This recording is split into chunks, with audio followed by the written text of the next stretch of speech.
In this video, we are going to discuss about how drones are utilized to detect the insects and diseases caused in crops. So in crop, the major threat is going to be the effect of diseases because of the insects and the pest. So there is going to be the heavy yield loss.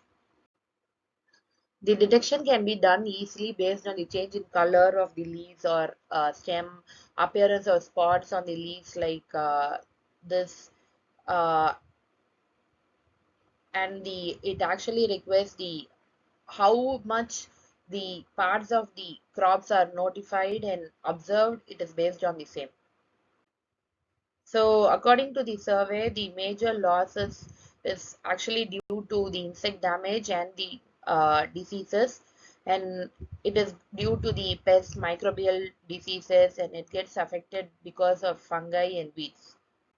So to overcome this problem, we have actually designed drones for detecting the insects, and it actually takes the images of the each crop having the problems in it. So such drones are of going to be of low cost, and it actually takes the images of the crop and sends to the person who actually monitors it, and this can further help to detect the area of the crop at which it got affected.